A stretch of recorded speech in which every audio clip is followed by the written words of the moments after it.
All right, so you sent over this report on the Henry Holas Football Tournament, and wow, looks like the first round was a wild one. Oh, yeah. Some real excitement right out of the gate. Second year running for this tournament, right? That's right. Kicked off November 24th. November 24th. Yeah. Okay, with clubs across the 4 groups, A, B, C, and D. Yeah, and we've got a little bit of everything, it seems like. Yeah, total domination. A champion just barely squeaking by. Right. And then some serious contenders coming out of nowhere, it seems like. Yeah, for sure. So what was it that stood out to you the most right away? Well, I think you got to start with Bebeto FC's win, right? 5-0 against Ace Kings FC. Oh, yeah, that's a big one. Yeah, and it wasn't just the score, it was the way they played. Their wing play was just relentless, and their counterattacks were just lightning fast. Wow. Ace Kings just couldn't handle the pressure, you know? Yeah. It was a real statement win right out the gate in Group B. Yeah, that's going to turn some heads for sure. Yeah. It wasn't the only big win, though, was Yeah, it? no, not at all. Marlins FA. They also had a commanding victory 4-0 over Divine FC. What's the story there in Group D? Are they looking just as strong as Bebeto FC? I think they're definitely in the conversation. Marlins FA, they took a bit of a different approach. You know, their defense was like a brick wall. Really? Divine FC just could not get anything going. Could break through. No, they shut them down completely. Every attempt to even build an attack was stifled. So just complete domination. Yeah, it's a very different style of dominance, you know. Yeah. But equally effective. So 2 very different paths to a similar outcome.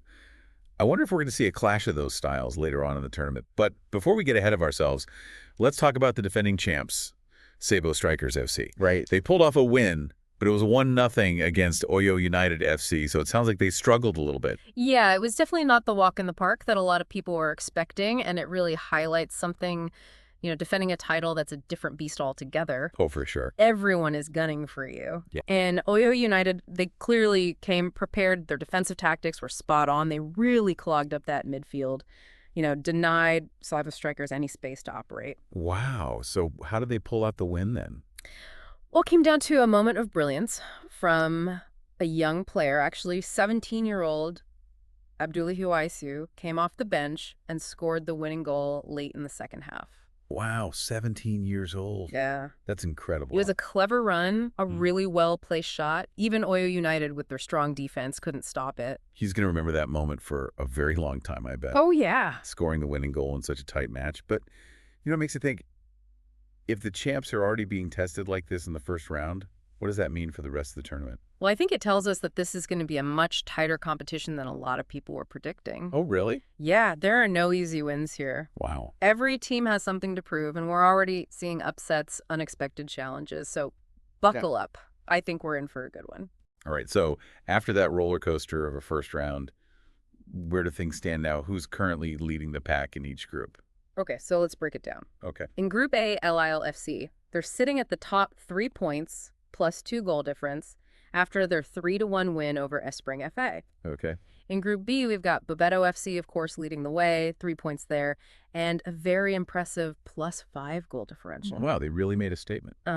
Classic Royal FA takes the lead in Group C also with 3 points +2 goal difference. And then, as we were talking about, in Group D, Marlins FA, they're at the top as well, 3 points +4 goal difference. Okay, so even at this early stage, we're already seeing goal difference playing a big role. Why is that so important, especially when teams are tied on points? Well, goal difference, it can be the deciding factor if teams end up with the same number of points at the end of the group stage. Okay. It's essentially a tiebreaker, you know? Right. It rewards teams not just for winning, but for winning convincingly.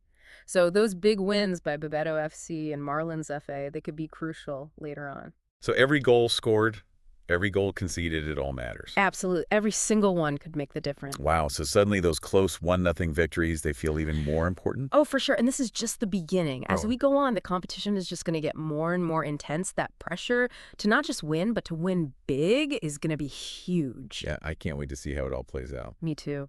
You know, it's interesting to see how those tight victories, they kind of play out. Oh, yeah, for sure. Like Prime Stars FC 1-0 over Olaz Light FC. You know, on paper, Right. It might not look like much, but the tactics were fascinating. I was really impressed with Prime Star's defense. Oh, yeah. They were so organized. It seemed like every time Olazlight got close to the goal, there was a Prime Stars defender right there to shut them down. Yeah. What was their secret? Well, they were using a zonal marking system, Okay. and they executed it perfectly.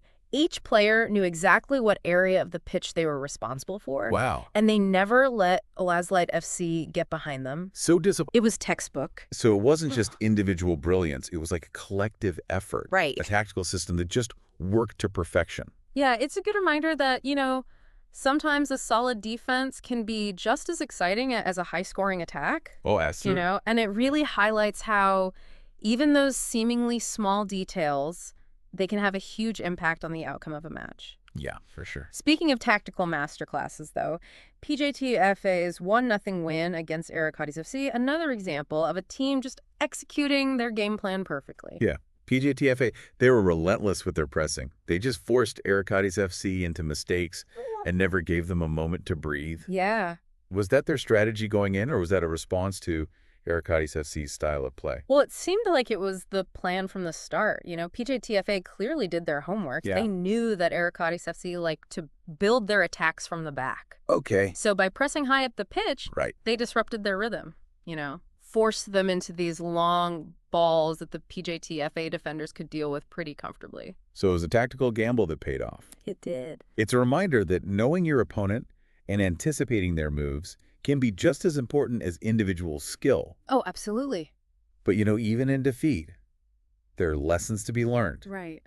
What can teams like ElevenLabs FC and Arakatis FC take away from these narrow losses? Well, for ElevenLabs FC, I think it's a matter of finding ways to unlock those really stubborn defenses. Right. They need to be more creative in their attacking play, maybe focus on quick passing combinations or set pieces. Okay. Just something to break down those well-organized backlines. And what about Arakatis FC? What adjustments might they consider? Well, I think for them, they need to work on keeping their composure under pressure. Okay. Perhaps practice playing out from the back under that intense pressing, or maybe work on some alternative build-up strategies that don't just rely on the short passes. So interesting how even these early matches can reveal so much about a team's strengths, weaknesses, and their potential for growth. Yeah. It makes you appreciate the depth of strategy involved in this tournament. Well, for sure. But going back to those dominant wins, are there any other aspects of Bebeto FC and Marlins FA's performances that we haven't touched upon? Yeah, actually, one thing that really struck me about Bebeto FC's win was their clinical finishing. Right. They weren't just creating chances, they were converting them. Yeah. Ruthlessly. It wasn't just about the number of shots, it was the quality Exactly. and their ability to find the back of the net. Exactly. They demonstrated a real level of composure and precision in front of goal. That could be a real difference maker as we go on. And what about Marlins FA? Anything else stand out about their 4-0 victory? Yeah, I think their midfield dominance was key. Okay. They controlled the tempo of the game. They dictated the flow of play. Right. And they never let Divine FC establish any kind of foothold in the match. So they were the puppet masters. Pretty much. Pulling the strings, dictating the terms of engagement. It sounds like they're more than just a defensive powerhouse. Right. They have that ability to control the game from start to finish. Exactly. And that versatility, that ability to kind of adapt their approach depending on the opponent, that could make them a very dangerous team. It's all coming together. Now we're starting to see the bigger picture. Yeah. The tactical nuances, the individual moments of brilliance that are shaping this tournament. But we're only halfway through our deep dive. Yeah. Ready to see what else we can uncover. All right, so we've talked about those dominant wins. We've analyzed those nail-biting 1-0 victories. Right. And we're starting to see this tactical chess match unfolding before our very eyes. Uh-huh. But what does this all mean for these teams moving forward? What are the key takeaways? Well, I think it's about taking these early lessons and applying them. Right. So for Bebeto FC, it's about maintaining that attacking intensity. But also being prepared for teams that are going to try to shut them down. They can't assume every opponent is going to be as caught off guard as Ace Kings FC was. Right. So it's about finding that balance between sticking to their strengths and adapting to new challenges. What about Marlins FA? They seem to have a very different approach. Yeah, for them, it's about proving that their defensive dominance can translate against different styles of play. They faced a Divine FC team that really struggled to create chances. Right. But what happens when they face a team that can unlock those stubborn defenses? That'll be the true test. And that's what makes this tournament so fascinating, right? Exactly. It's not just about being good. It's about being adaptable, evolving as the competition progresses. What about those teams that haven't made as much noise in this first round? Are there any dark horses we should be watching out for? Keep an eye on LILFC.